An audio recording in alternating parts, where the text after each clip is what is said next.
එන්න දකින්න. අපි අපේ ජීවිතය ගැන කතා කරනකොට අපේ ජීවිතයේ අපි මොන දේ කරත් අපි ඒ තුලින් බලාපොරොත්තු වෙන්නේ සාර්ථකත්වය. සාර්ථකත්වය සහ සතුට. මේ කියන කාරණා හැම දෙයකටම අපේ ජීවිතයේ අපේ මනසේ නිර්වුල් බව සහ අපේ පැවැත්ම ඉතාමත් වැදගත්. අපි දන්නවා අපේ ජීවිතයේ අපි හැමෝම කැමති අද දවසේ කොහොමද? අපේ ජීවිතේට මොන ආවේද? හෙට දවසේ අපේ ජීවිතයේ අපිට ලැබෙන්න තියෙන දේවල්, අපිට ඇතිවන්නා වූ බාධක මොනවාද? මේ දේවල් දැනගෙන බොහොම සාර්ථක විදිහට බොහොම නිස්කලංකව Tamanගේ ජීවිතය ගත කරන්න තමයි හැමෝම කැමති වෙන්නේ. අන්න ඒ නිසාවෙන් තමයි අපි දන්නවා අනාදිමත් කාලයක ඉඳන්ම මේ ජ්‍යොතිෂ කියන කාරණය අපිත් එක්ක බැඳී පවතිනවා. ඉතින් ජ්‍යොතිෂ පිළිබඳ කතා බහ කරනකොට ඉතාමත් පුළුල් මාතෘකාවක්. අපි සූදානම් අද ඒ පිළිබඳව හැඳින්වීමක් සමගින්ම බොහෝ දේවල් කතා බහ කරන්න. අපි ඒ සඳහා සම්බන්ධ කරගත්තේ ප්‍රවීණ ජ්‍යොතිර්වේදිනී ජ්‍යොතිෂ විද්‍යා විශාරද ආචාර්ය චන්දිමා උඩුකුඹුර මහත්මිය. අයිබෝන්. අයිබෝන්. බහට අපි ප්‍රවිෂ්ටයක් විදිහට චන්දිමා මහත්මිය අපි කතා බහ කරමු. අපි දන්නවා මේ ජ්‍යොතිෂ කියන්නේ අද ඊයේක අපිට ආපු දෙයක් නෙමෙයි. මේක ඉතාමත් ඈත ඉතිහාසයක් තියෙන ශාස්ත්‍රයක්. අපි හැබැයි කවුරුත් ජ්‍යොතිෂ අපි වෙලාවල් බලන්න යනවා, නැකත් හදන්න යනවා.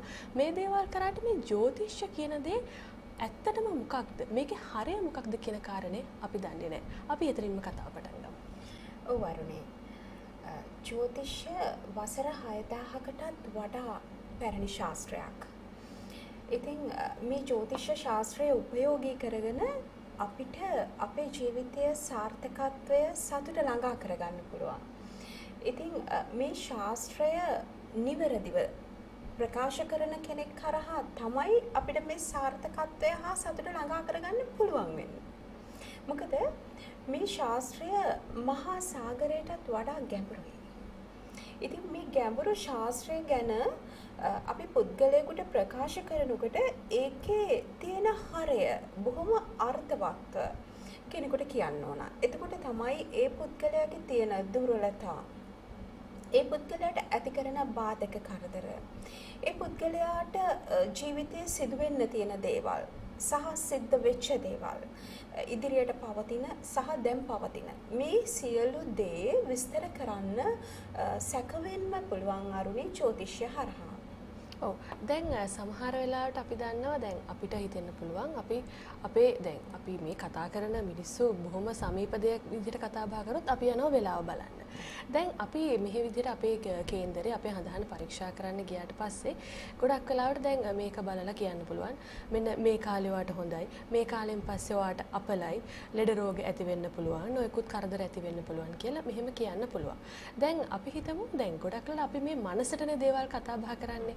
දැන් මෙහෙම කිව්වට පස්සේ ගොඩක් වෙලාවට අපි දකිනවා දැන් මේකේ හොඳ පැත්ත අරගෙන මේකට කරන්න ඕන දේවල් කරලාට වඩා අපි දකිනවා ගොඩක් වෙලාවට අපේ මිනිස්සු කරන දෙයක් තමයි ඊට පස්සේ මේක මානසික විඳවන්න පටන් ගන්නවා.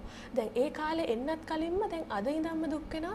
දැන් ඉතින් මං කොච්චර කරත් අහවල් කාලේ වෙනකොට මට මේ ප්‍රශ්නේ. සමහරක් වෙලාවට මේ මානසික විඳවීම හින්දාම ඊට පස්සේ මේ නැති ප්‍රශ්නයක්ත් ඇති වෙන්න පුළුවන්. කොහොමද ජ්‍යොතිෂ කියන කාරණේ අපි වෙලාවක් බැලුවට පස්සේ අපිට යම්කිසි කාරණයක් ඒ ජ්‍යොතිර්වේදියා හරි පැහැදිලි කරාට පස්සේ අපේ මනසෙන් මේ දේවල් එක්ක අපි ගැටෙන්න ඕනේ කොහොමද? ඔව් වරුණි.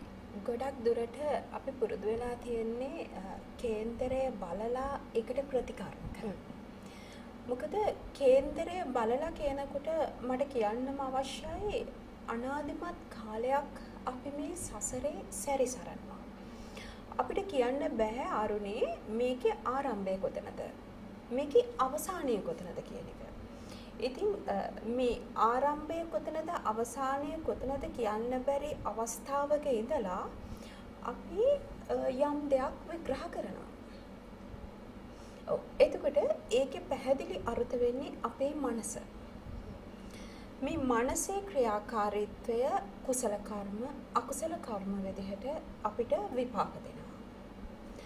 ඉතින් අපි ගොඩක් දුරට ඒ රාෂ්ටක ස්වභාවය අපේ ජීවිතවලට වද පීඩා කරදර එනකොට ඒවා අත්විඳින ස්වභාවය, ජීවිතයේ සතුට සැනසීම සෞභාග්‍ය ඒවා උදා වෙනකොට ඒ ආකාරයෙන් අත්විඳින ස්වභාවය මේ විවිධ වූ ආකාරයෙන් අපි අත්විඳිනවා. නමුත් අරුණේ අනාදිමත් කාලයක සිට අපි එනකොට අපි කරපු හොඳ නරක, පව්පින්, කුසල් අකුසල් මේවා තමයි නිරන්තරයෙන්ම අපිට ප්‍රතිඵලාත් කරන්නේ. එතකොට ඒ අත්කරන ප්‍රතිඵල අනුව තමයි නිරන්තරයෙන්ම අපි ඒවා අත්විඳින්නේ. ඉතින් අපි දකිනවා ජ්‍යොතිෂය හරහා ඒ කියන්නේ මේ පුද්ගලයාට පුද්ගලයාගේ ජීවිතය තුළ ඒ පුද්ගලයා අත්විඳින දේ තමයි අපි මේ ජ්‍යොතිෂය කියලා ගන්නෙ. ඒක අපිට නිවැරදිව ප්‍රකාශ කරන්න පුළුවන්.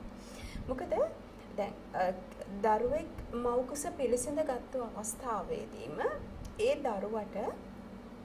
දරුවා සහ ඒ මව අතර ඇතිවෙන සියලු දේ